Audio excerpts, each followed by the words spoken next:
So the last section in the book that we're going to look at, section 6.2, is about some more geometry applications of integrals, specifically looking at trying to find volumes of various types of solids. We're going to spend 3 days looking at what we call volumes of solids of revolution, where we take something and spin it around a line and find the volume of the solid that was created. And then the last 2 days we'll look at volumes of solids of what we call known cross-sections. We'll deal with that later. For right now, volumes of solids of revolution, here's our basic idea.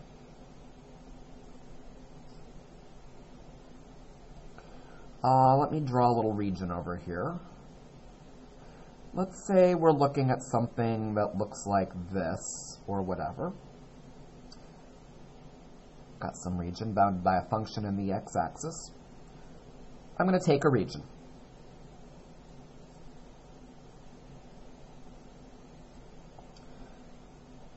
Then I'm going to spin that region around a line, either a vertical line or a horizontal line. In this case, I'm going to go spin it around the x-axis. I'm going to put a little symbol over here. That means I'm going to rotate it about the x-axis.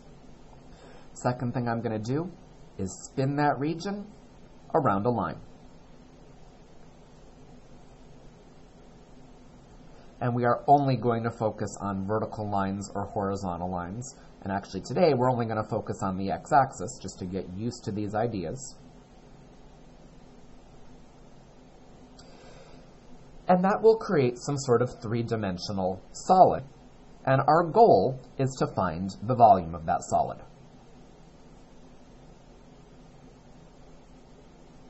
We're going to take some sort of region. We're going to spin it around a line, either a vertical line or a horizontal line, and then we're going to find the volume of that solid.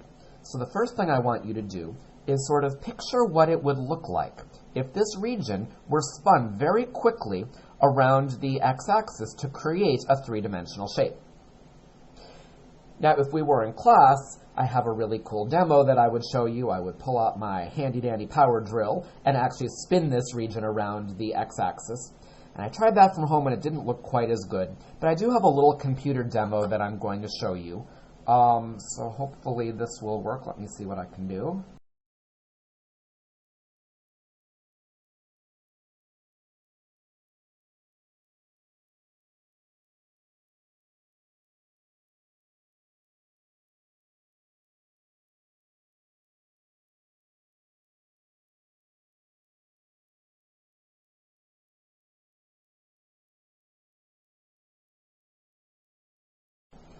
Hopefully what you were picturing looked sort of like what you saw in that demo over there.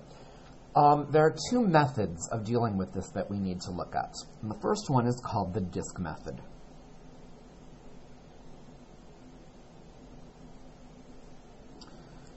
And here's the idea behind this. Again, let me draw some sort of function over here bounded by the x-axis.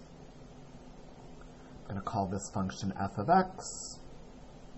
And I'm going to say that we're starting at A, we're going to B, and I want to spin the region bounded by that in the x-axis around the x-axis. The trick to being able to do this is instead of trying to revolve the entire region, I'm going to stick a whole bunch of rectangles underneath the curve, and I'm going to spin those around the x-axis. So the first thing I'm going to do is stick rectangles under the curve.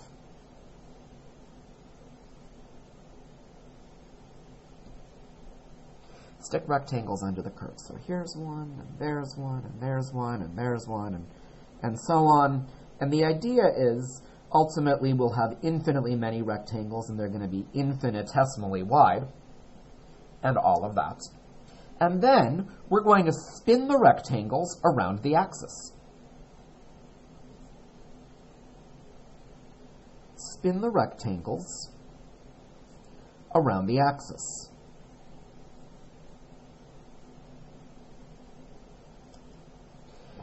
And when you take these rectangles and spin them around the x-axis, they should create some sort of circular shape. Not really a circle because it's actually going to create a three-dimensional shape rather than just a two-dimensional shape. It's going to actually create a very narrow cylinder. Again, let me show you a demo of what exactly this is going to look like.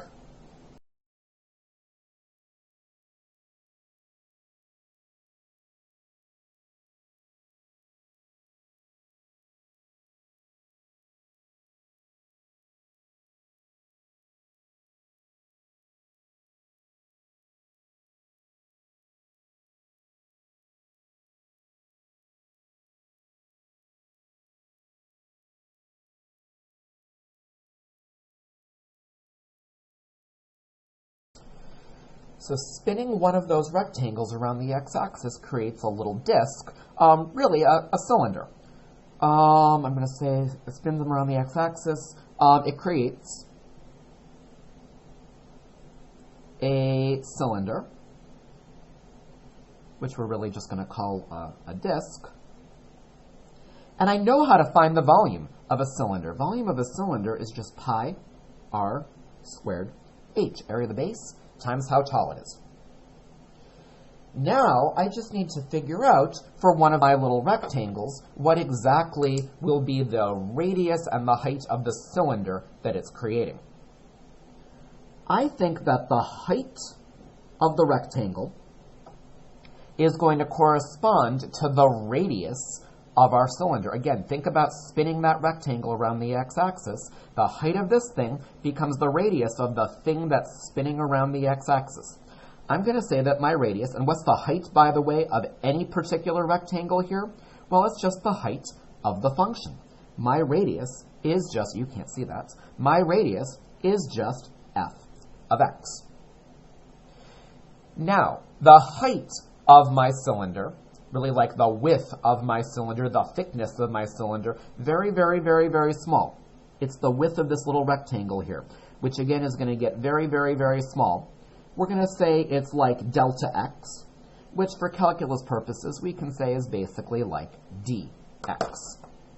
Therefore, I can say that the volume of one of those little cylinders created is pi times my function, which is the radius of that cylinder, squared, dx. Then, all I need to do, once I do that with one cylinder, with one of those little rectangles, is I need to do the same thing with all of those rectangles bounded by my function in the x-axis. I need to spin them all around the x-axis and just add up the volume of each of those little cylinders created. Well, to add up all these volumes, all that I need to do is find the integral from a to b. Add up the volume of each.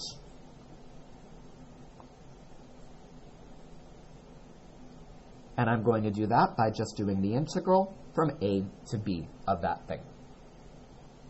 My disk method is going to say that the volume of the solid of revolution will be pi times the integral from a to b of my radius, which in this case is f of x, which I'm going to square, dx. The volume of a solid of revolution when we spin a region bounded by a function in the x-axis around the x-axis is pi times the integral from a to b of f of x squared dx. By the way, if you're not sure about that pi that's out front, I'm integrating this thing over here, but realize pi is just a constant, so you can just move that constant out front. If you're a little bit confused, that's okay. I think once we start looking at some concrete examples, this is going to make a lot more sense. So for a first example, actually, let me start a new page. For a first example, what I'd like to do is find the volume of the solid of revolution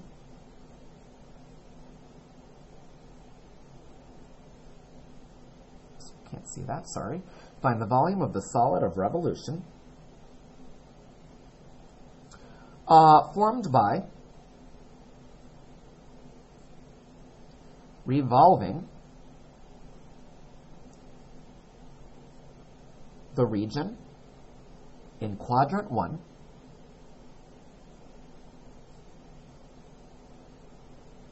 bounded by y equals 4 minus x squared and the x-axis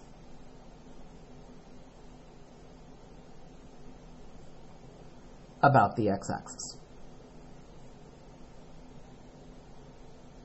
I would like to find the volume of the solid of revolution formed by revolving the region in quadrant 1 that's bounded by y equals 4 minus x squared and the x-axis.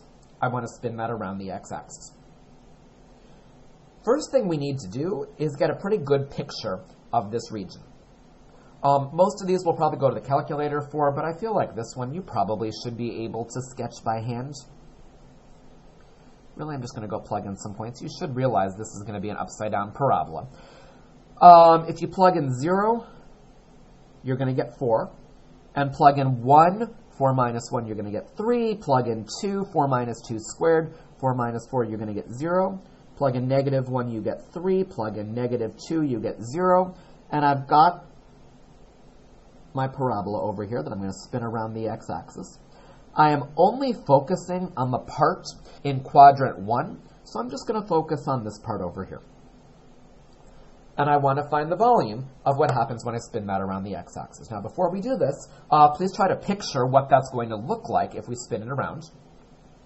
And again, I have a little computer demo I'm going to show you. Hopefully the demo will look like what you're kind of picturing.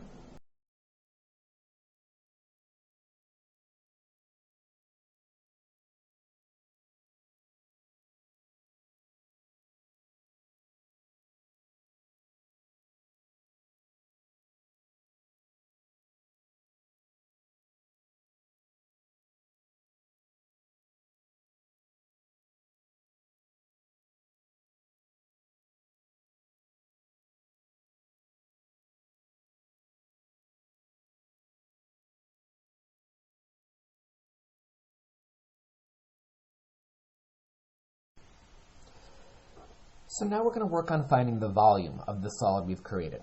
And the first thing I'm going to do is I'm going to draw in one rectangle that I'm going to call a representative rectangle to kind of represent all the little rectangles that I'm spinning around the x-axis to create all those little cylinders. I'm going to start my rectangle on the x-axis. It's going to go up to my function, something that looks like that. And again, I'm going to call this a representative rectangle. Representative rectangle, which is supposed to represent any of those rectangles that we're spinning around the x-axis to create our little cylinders. The volume by the disk method says it's going to be pi times the integral from a to b of our radius squared dx.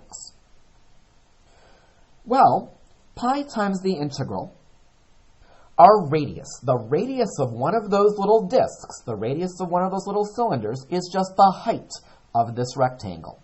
What's the height of the rectangle? Well, I think it depends on where exactly you are along the x-axis. That height is constantly changing, and it just happens to be whatever the value of the function is.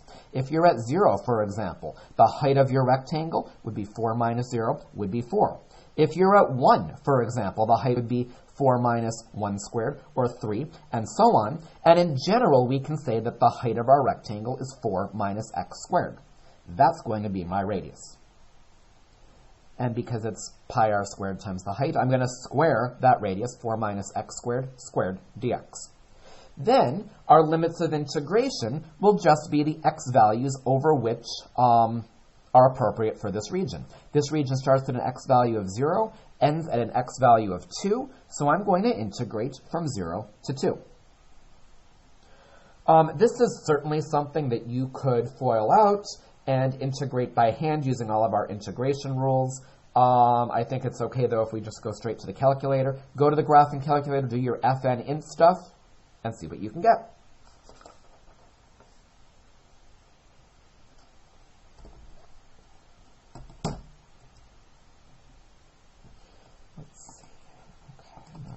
Typing it in Y1, I'm just going to go straight to the FN int stuff.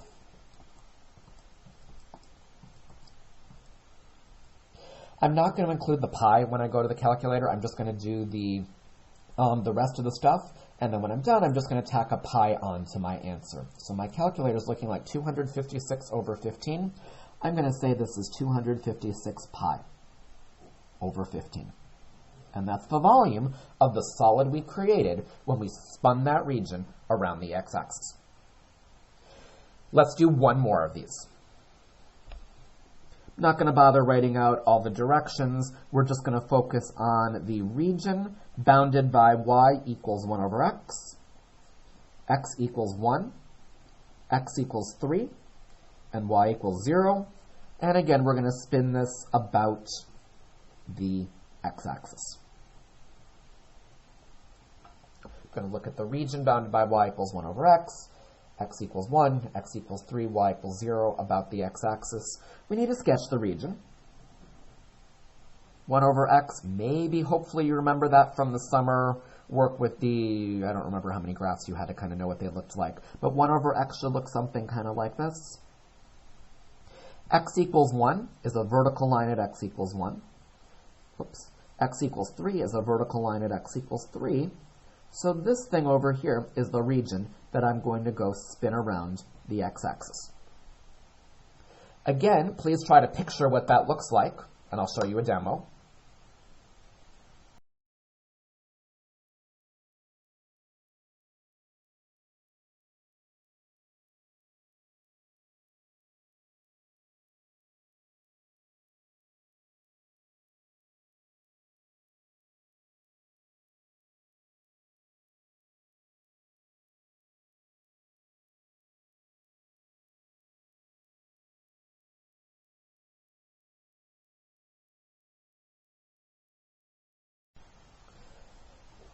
So I'm going to go draw in one of my representative rectangles, starting on the x-axis, going up to my function. There's my representative rectangle. And my volume is going to be pi times the integral from a to b of my radius of the disk squared dx. Well, the radius is just the height of this rectangle, and the height of that rectangle is just my function, 1 over x. I'm going to say pi times the integral of 1 over x squared dx. As for the limits of integration, I'm going from 1 to 3, so I'm going to make those my limits of integration. At this point, go to your calculator, type it in, although again, this is something we could do by hand, but let's just save a little bit of time and do this on the calculator. Again, ignore your pi. We'll just add that on to the answer when we're done. I'm getting 0.6 repeating, which should be just 2/3. So I'm going to say 2 pi over 3 for the volume of that shape. So this is the disk method, which is used when we try to spin a region along an axis, and the region has to be completely touching the axis and not have any space between them. This is different than the next method we're going to look at, which is called the washer method. And I'm going to start a new page over here.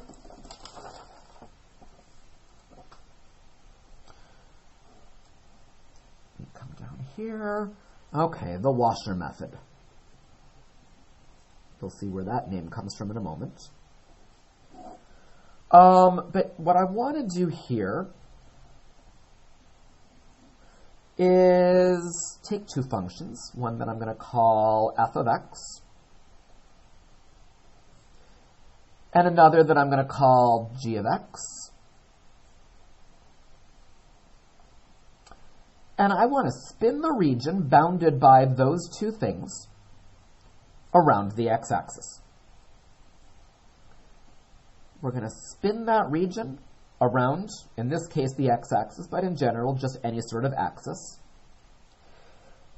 And hopefully, if you think about spinning this thing around the x-axis, you're going to realize that there's a hole in the middle.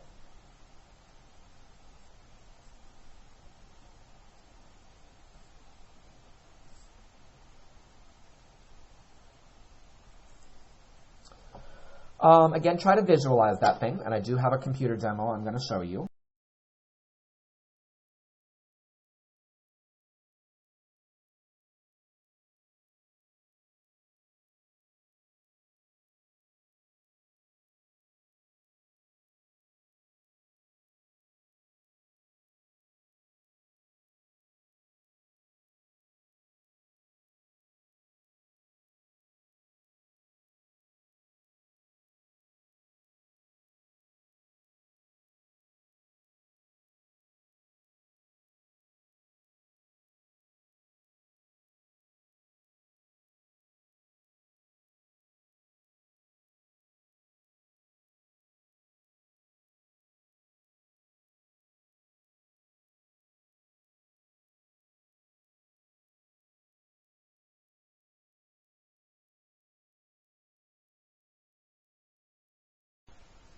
So I realized watching that demo that the region is not exactly like the one that I just drew here. It's kind of like actually this region reflected over the y-axis with a line with a negative slope. But hopefully you still got an idea of what happens when this thing is spun around and there's a hole in the middle. The reason this method I'm about to show you is called the washer method is because, well, have you heard of those little metal discs called washers, those little things with holes in the middle? Our goal is basically to find the volume of one of those things, which isn't just a cylinder, but it's a cylinder with that space removed in the middle. The way I'm going to go about doing this is I'm going to use two representative rectangles. I'm going to use two representative rectangles.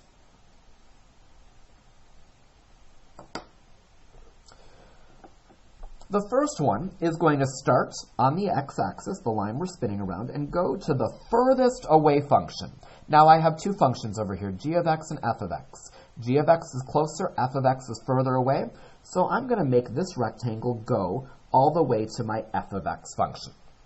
And I'm going to call this thing my outer radius.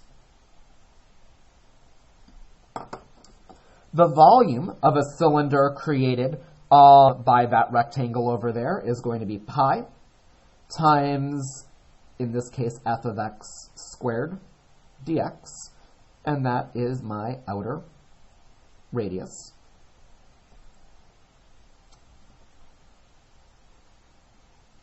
And then the problem is, if I then go and do my integral, pi times the integral from a to b of that thing, I get the entire solid from A to B, including all of this stuff down here that I don't want. I need to take away the volume of the space in the middle. Well, to do that, I'm going to draw in another radius. I'm going to start on the x-axis, and I'm going to go to my closer function, which in this case is the line over there, and I'm going to call this the inner radius. The inner radius. The volume of one of those cylinders is pi times g of x squared dx. G of x is my inner radius. And if I then go calculate pi times the integral from a to b of g of x squared dx, I'm going to get the volume of all the space in the middle, the volume of the hole.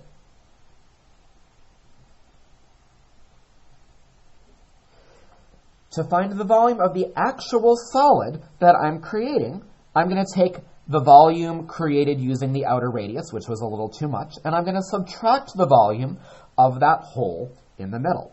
I'm going to say pi times the integral from a to b of f of x squared dx minus pi times the integral from a to b of g of x squared dx. And by our properties of integrals, I can combine these two things, and I can say pi times the integral from a to b of f of x squared minus g of x squared dx, or really our outer radius squared minus our inner radius squared. And again, I feel like, as was the case with the last one, I think this might make a little more sense once I show you some concrete examples of this. So for our first example, I want to revolve the region bounded by y equals the square root of x and y equals x squared about the x-axis. I want to revolve the region bounded by y equals square root of x and y equals x squared about the x-axis, and then, I guess I should add in the other part of the directions, and then find the volume.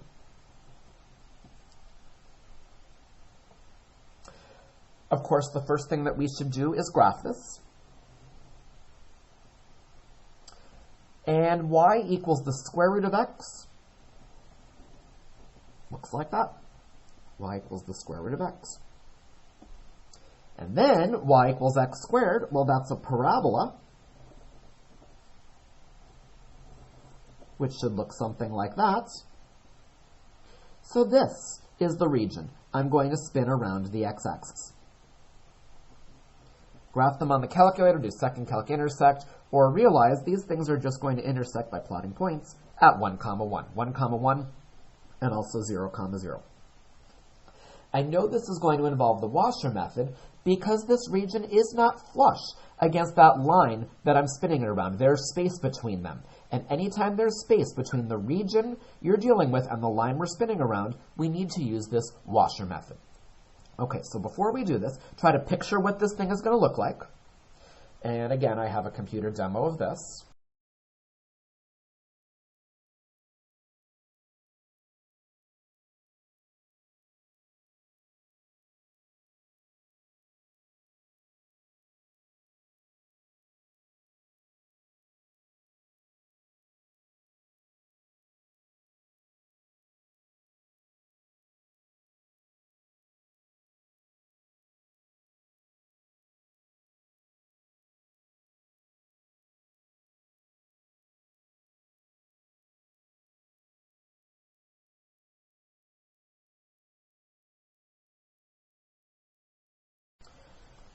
Okay, so I'm going to go and I'm going to draw in my two radii.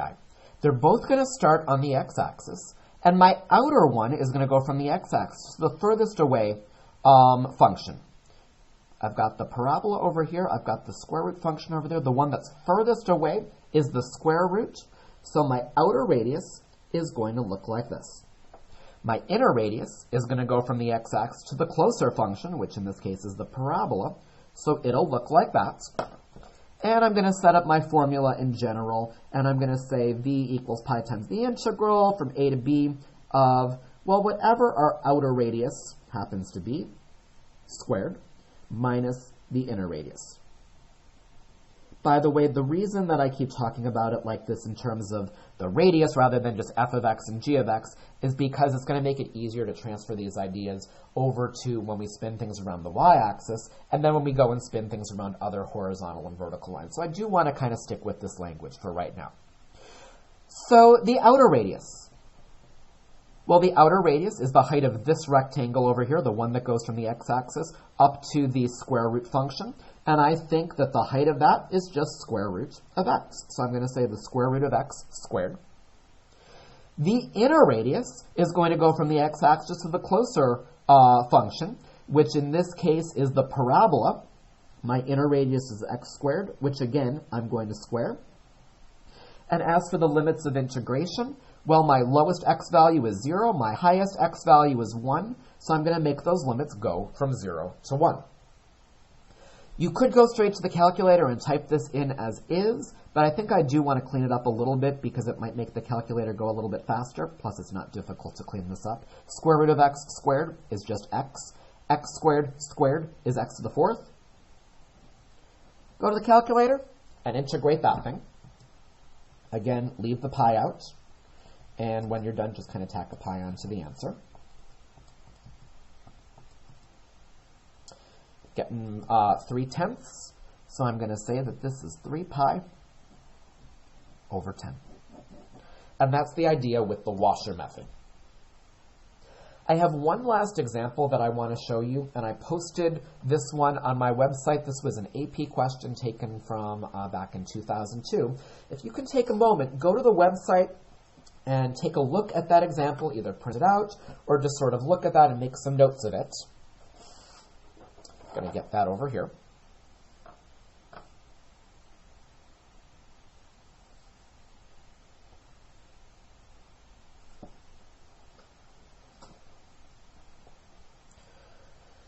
There were originally 3 parts to this free response question. In part A, they wanted you to find the area of a region. Part B, they want you to spin that around the x-axis. Part C will involve those solids with known cross-sections that we're just ignoring for right now. We'll get to in a little bit. But for right now, part A, find the area of your region R. This has nothing to do with what we just looked at. This was the stuff we did in section 6.1, where we just looked at our region and did the top function minus the bottom function. I think you need to start by figuring out this point of intersection. Take a few moments, go to the calculator, find that point of intersection, set up an integral that'll find the area, and then go to the calculator and get a value for that. See what you can do.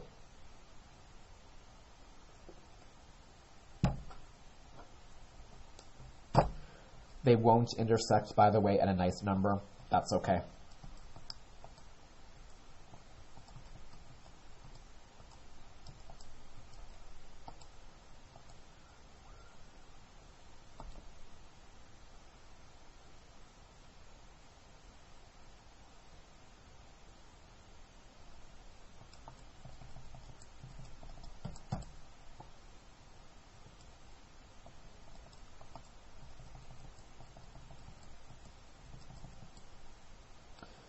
So I'm finding that they intersect at 1.487664, comma 1.0246712.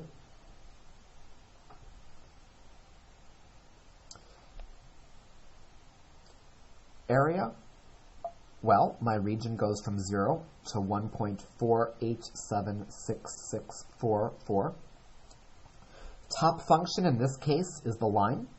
So I'm going to do the top, 4 minus 2x, minus the bottom, minus x cubed, over 1 plus x squared dx. Go to the calculator. At this point, you probably already have them stored in y1 and y2. You probably just want to integrate y1 minus y2. Make sure when you write it out, though, you write the functions rather than the y1, y2. They don't want calculator notation on the AP exam. Again, this has nothing to do with what we just did, so there's no pi out front. I'm not squaring anything there. It's just the top minus the bottom.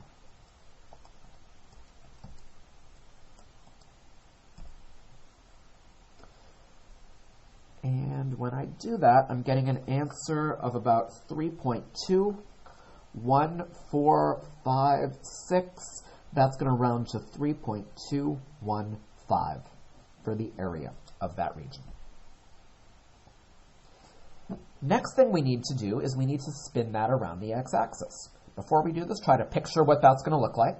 I have one last computer demo that I'm going to show you.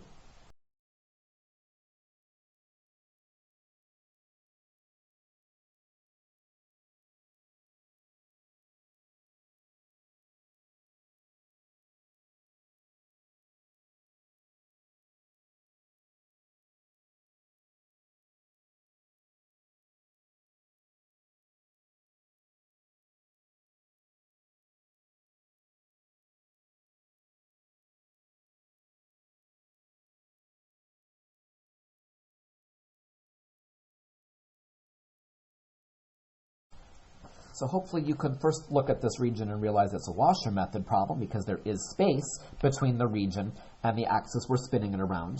By the way, in the homework, the disk method problems and Washer method problems are all kind of mixed together. You need to realize, is there space between your region and what we're spinning around, or is it completely flush with the line we're spinning it around? And if it's completely flush, disk method, just one radius, but if there's space, Washer method.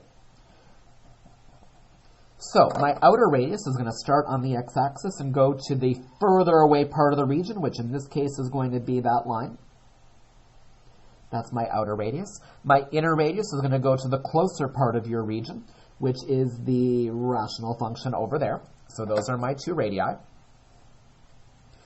V equals pi times the integral from a to b of the outer radius squared minus the inner radius squared dx. V equals pi times the integral. I'm going from 0 to 1.487664. Outer radius, again, is that line. And I'm going to say outer radius squared, so 4 minus 2x in parentheses squared, minus inner radius is going to be x cubed over 1 plus x squared squared dx. On the calculator, you can do this in fn int. Don't write this when you do things, but you can type it in as y1 squared minus y2 squared or something like that. Go to the calculator, type this in, because this point is just some irrational number. Anyhow, your final answer is going to be irrational, and it would look weird to have like an approximated decimal times pi. So let's just actually multiply the thing by pi and give an overall decimal for this final answer.